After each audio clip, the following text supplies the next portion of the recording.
Thank you, Jesus. இந்த நாளிலும் நம்முடைய தியானத்திற்காக ஆண்டவர் கொடுக்கிற வார்த்தை 1 தெசலோனிக்கேயர் 5வது அதிகாரம் 18வது வசனத்தை நாம் வாசிப்போம். 1 தெசலோனிக்கேயர் 5வது அதிகாரம் 18வது வசனம். எல்லாவற்றிலேயும் ஸ்தோத்திரம் செய்யுங்கள், அப்படி செய்வதே கிறிஸ்து இயேசுவுக்குள் உங்களை குறித்து தேவனுடைய சித்தமாயிருக்கிறது. எல்லாவற்றிலேயும் ஸ்தோத்திரம் செய்யுங்கள், அப்படி செய்வதே கிறிஸ்து இயேசுவுக்குள் உங்களை குறித்த தேவனுடைய சித்தம். தேவனுடைய சித்தம் என்று வேதத்தில் பல காரியங்கள் இருக்கிறது. எல்லா மனுஷரும் ரட்சிக்கப்படவும் சத்தியத்தை அறிகிற அறிவை அடையவும் அவர் சித்தமுள்ளவராய் இருக்கிறார் அப்படின்னு எல்லாருடைய ரட்சிப்பு தேவ சித்தம் என்று சொல்லப்பட்டிருக்கு. அதே போல தேவ சித்தத்திலே இதுவும் ஒரு முக்கியமான காரியம். எல்லாவற்றிலேயும் ஸ்தோத்திரம் செய்யுங்கள். இது தேவ சித்தம் என்கிற வார்த்தையில என்னைக்குமே நம்ம கேர்ஃபுல்லா கவனிக்கணும். எங்கெல்லாம் தேவ சித்தம் இருக்கிறதோ அதை நம்ம கட்டாயம் ரொம்ப சீரியஸா எடுத்துக்கணும். ஏன்னு கேட்டீங்கன்னா, இந்த தேவ சித்தம் என்கிற காரியம் தான் நம்மை பரலோகத்திலே சேர்க்க போகிறது. பரலோகத்தில் இருக்கிற ஒரு பிதாவின் சித்தத்தின்படி செய்கிறவனே பரலோக ராஜ்யத்தில் பிரவேசிப்பானே அல்லாமல் என்னை நோக்கி கர்த்தாவே கர்த்தாவே என்று சொல்லுகிறவன் அதில் பிரவேசிப்பது இல்லை என்று ஆண்டவர் சொல்லியிருக்கார். அதனாலே இந்த தேவ சித்தம் அப்படின்னு வந்தாலே நம்ம ரொம்பவும் அதை கவனிக்கணும். பொதுவாகவே வேதத்தில் இருக்கிற ஒவ்வொரு வசனத்தையுமே கவனிக்கணும். ஏன்னா எல்லா வசனமுமே தேவ சித்தத்தை தான் வெளிப்படுத்துகிறது. பொதுவா பாத்தீங்கன்னா, எதை செய்ய வேண்டும் என்கிற தேவ சித்தத்தையும் நமக்கு வேதம் சொல்லுகிறது, எதை செய்யக்கூடாது என்கிற தேவ சித்தத்தையும் நமக்கு வேதம் சொல்லுகிறது. அதனால் பைபிள் இருக்கிற எல்லா வசனமுமே தேவ சித்தத்தை தான் நமக்கு காண்பிக்கிறது. அதுல குறிப்பாக சிலது தேவ சித்தம் அப்படின்னு சொல்லப்படுகிறது என்றால் அது நம்ம ரொம்ப கவனிக்க வேண்டிய விஷயம். ஏன் அப்படின்னு கேட்டீங்கன்னா, இதெல்லாம் ரொம்ப பிரதானமானது. இந்த இடத்துல தான் நம்ம பல நேரத்துல தவறி விடுவோம். அதனாலதான் அந்த மாதிரி சில விஷயங்களை பர்டிகுலரா இதுதான் தேவ சித்தம் என்று சொல்லப்படுகிறது. ஏன் அப்படி மென்ஷன் பண்றோம்னா அதான் காரியம். அப்போ இதெல்லாம் தவறவே விடக்கூடாத ஒன்று. எந்த வசனத்தையுமே தவற விடக்கூடாது. ஆனா இந்த வசனம் இன்னும் ரொம்ப கவனமாய் நம்முடைய வாழ்க்கையிலே பார்க்க வேண்டியது. ஏன் அப்படின்னு கேட்டீங்கன்னா, நம்முடைய வாழ்க்கையில் நமக்கு பொதுவா எல்லாருடைய வாழ்க்கையிலும் இருக்க ஒரு சுபாவம் என்னன்னா, நல்லது நடந்தா நம்ம ஸ்தோத்திரம் பண்ணுவோம், நன்றி சொல்லுவோம், சந்தோஷமா இருப்போம். எனக்கு இது கிடைச்சது, எனக்கு இது வாய்ச்சது, நான் ரொம்ப நாள் வெயிட் பண்ணேன், இது நடந்துருச்சு, எனக்கு இந்த காரியத்தை நான் நினைச்சு கூட பார்க்கல, இவ்வளவு பெரிய ஆசீர்வாதம் எனக்கு கிடைச்சது. இப்படி நம்ம பல பேர் பல காரியங்களை குறித்து நம்ம சொல்லுவோம்.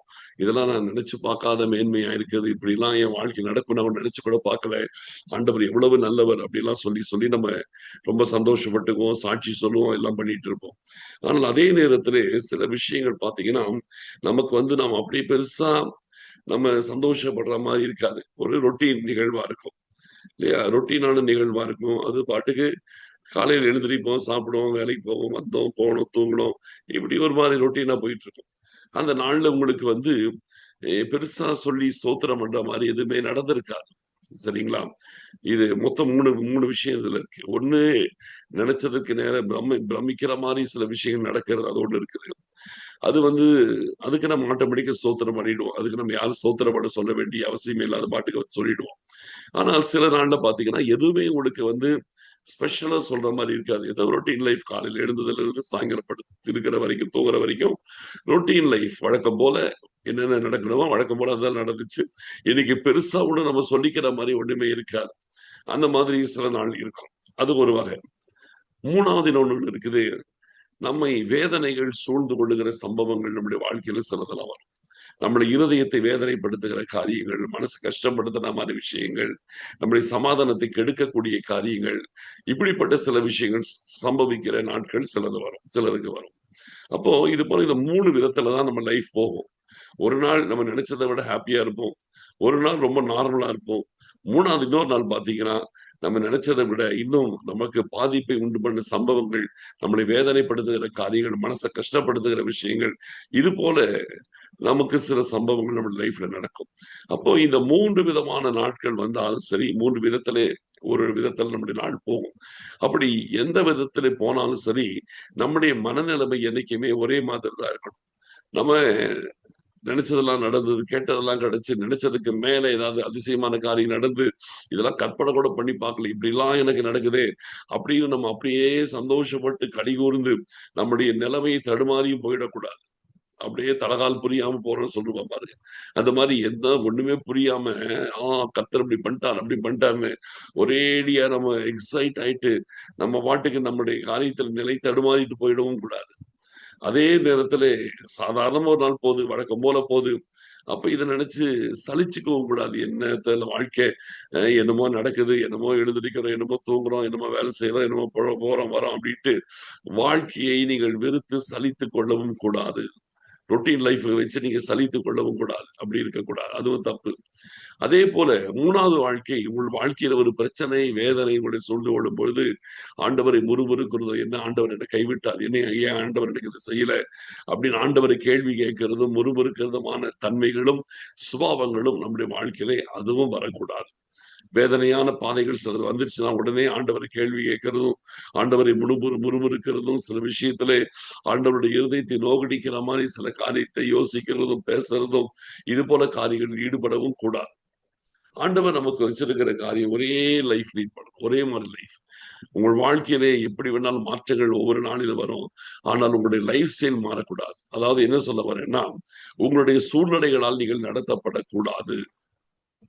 இன்னைக்கு சந்தோஷமான நாள், இன்னைக்கு எனக்கு ரொம்ப லைஃப் ரொம்ப நல்லா இருந்துச்சு அப்படின்னு சொல்லிட்டு அதை ஒரே என்ஜாய் பண்ணிட்டும் அப்படியே போயிடக்கூடாது. அப்படியே சலித்து கொண்டும் உங்க லைஃப் அந்த சூழ்நிலைகள் உங்களை ஆண்டவரை துதிக்கவும் இல்லாம அல்லது முறுமுறுக்கும் இல்லாம அப்படியே ஒரு ரொட்டீன் லைஃபாகவும் போயிடக்கூடாது.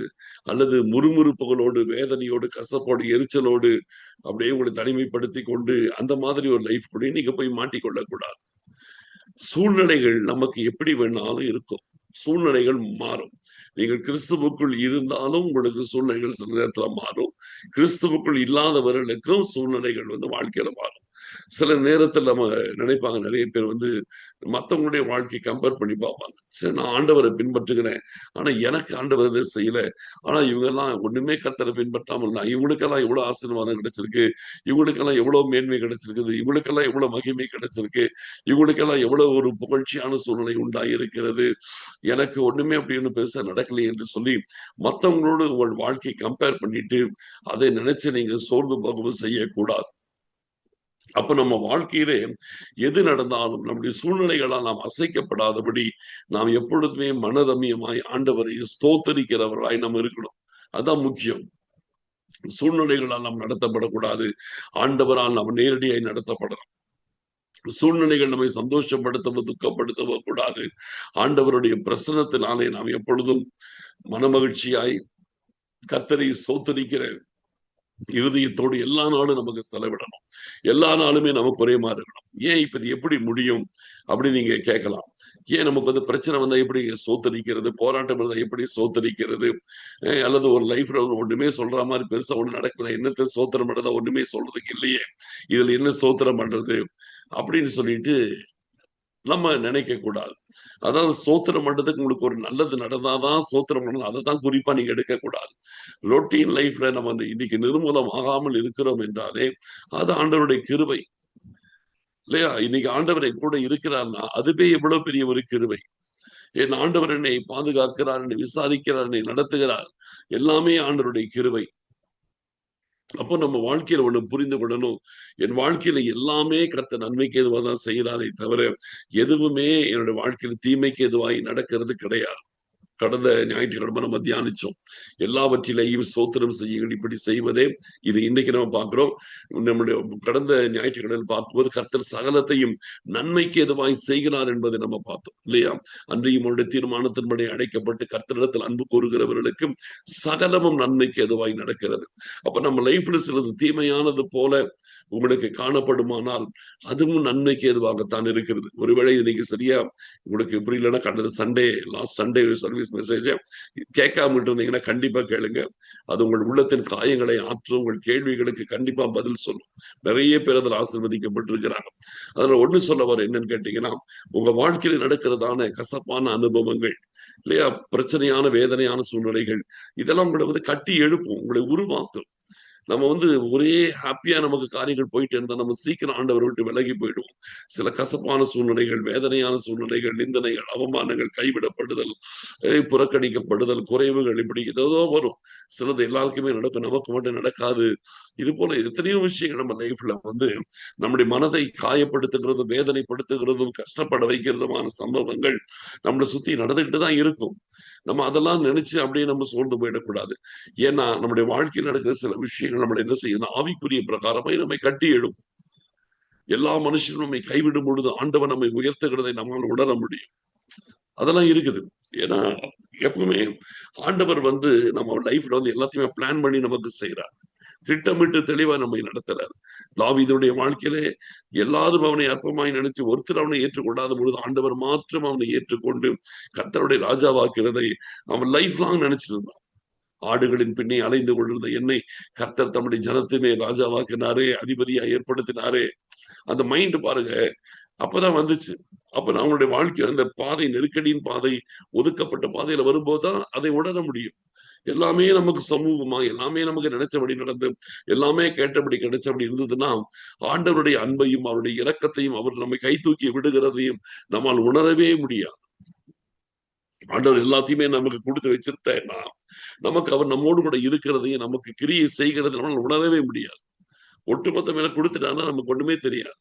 அதனாலதான் கர்த்தர் நம்மள ஒட்டுமொத்தமா எல்லா விஷயத்த கையில கொடுத்து விடாமல் நம்மள படிப்படியாய் நடத்துகிறார். அந்தந்த நேரத்தில் அவர் கூட இருக்கிறதை விளங்க பண்ணி நம்மை நடத்துகிறதான பாதையின் மூலமாக அவர் தான் நம்மோடு கூட இருக்கிறதை கர்த்தர் வெளிப்படுத்தி கொண்டே இருப்பார். இதுதான் முக்கியம். அதனால நம்முடைய வாழ்க்கையில நீங்க எதையுமே நினைச்சு கலங்கக்கூடாது, குழம்பக்கூடாது, பயப்படக்கூடாது, தடுமாறக்கூடாது. என்னைக்குமே ஆண்டவர் எனக்கு நல்லவரா இருக்கிறார். அவருடைய சமூகத்திலே நான் இருக்கிறேன். கர்த்தர் எனக்கு நல்லவர். மனதார நீங்க ஆண்டவருக்கு நன்றி சொல்லி பாருங்களேன். ஒரு பிரச்சனை உங்களை சூழ்ந்து கொள்ளுகிறதா, அப்போட சொல்றேன், உள்ளத்தின் ஆழத்தில் ஆண்டவரே உங்களுக்கு சோத்திரம் என்று சொல்லுங்க. நீங்க எங்களை நடத்தி வருகிற ஒவ்வொரு வழிகளுக்காய் சோத்திரம், என்னை நடத்தி வருகிற ஒவ்வொரு பாதைகளுக்காக சோத்திரம் என்று எல்லாவற்றிலையும் சோத்திரம் பண்ணி பாருங்க. உங்கள் வாழ்க்கையில் ஒரு தேவ பிரசனம் இருக்க, ஒரு பெரிய விடுதலை ஒன்றை உங்கள் வாழ்க்கையில் நீங்கள் பார்ப்பீர்கள். கர்த்தர் பெரிய காரியங்களை செய்கிறதை உங்களால கண்டிப்பாக உணர முடியும். அதனால் இந்த நாட்களிலே தெய்வ பிள்ளைகளாகி நீங்களும் நானும் எப்பொழுதுமே சொல்லுகிறேன், ஆண்டவருக்கு முன்பாக மனரமியமாய் இருப்போம். ஆண்டவரை எல்லாவற்றிலையும் சோத்திரம் பண்ணுவோம். இன்னைக்கு நீங்கள் சுகத்தோடு, பலத்தோடு, நீங்க ஆரோக்கியமா இருக்கிறீங்கன்னா அது ஆண்டவருடைய சுத்த கிருபை. இதெல்லாம் உணர்ந்து நம்ம ஆண்டவரை மகிமைப்படுத்தி கொண்டே நம்ம லைஃப் போச்சுன்னா நிச்சயம் சொல்லுகிறேன், நீங்க தேவ சித்தத்தின்படியே வாடுகிற ஒரு தேவ பிள்ளையாய் இருந்து பரலோக ராஜ்யத்தை கண்டிப்பாய் நீங்கள் சுதந்திரித்துக் கொள்வீர்கள். ஆண்டவர் அதை செய்கிறதை உங்களால் பார்க்க முடியும். அதனாலே தேவ சமூகத்தில் நம்மை அர்ப்பணிப்போம். ஆண்டவர் இந்த நாளிலும் நம்மோடு கூட இருந்து நம்மை நடத்த போகிற எல்லா வழிகளுக்காக சோத்திரம் பண்ணுவோம். ஆண்டவர் நமக்கு பெரிய காரியங்களை செய்வார். கர்த்தரை நோக்கி பார்க்கலாம். ஸ்தோத்தரிக்கிறோம் ஆண்டவரே, எங்கள் அருமையான பரிசுத்தம் உள்ள பிதாவே, எல்லாவற்றிலேயும் ஸ்தோத்திரம் செய்யுங்கள். இப்படி செய்வதை கிறிஸ்து இயேசுவுக்குள் உங்களை குறித்த தேவனுடைய சித்தமாயிருக்கிறது என்று சொல்லியிருக்கீங்களே ஆண்டவரே. நாங்கள் வாழ்க்கையில எல்லாவற்றிலையும் எல்லா பாதைகளுக்காக நீங்களை நடத்தி வருகிற எல்லா சூழ்நிலைகளுக்காக உங்களுக்கு நன்றி செலுத்தி வாழுகிற ஒரு வாழ்க்கை எங்களுக்கு எப்பொழுதும் காணப்படுவதாக.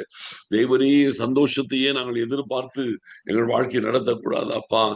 ஏமாற்றங்களையும் கர்த்தர் எங்கள் மூலமாய், கர்த்தர் ஏமாற்றங்களை கொடுத்து எங்கள் மூலமாய் கர்த்தர் மகிமைப்படுகிறதற்காக அவருக்கு ஸ்தோத்திரம் அப்பா.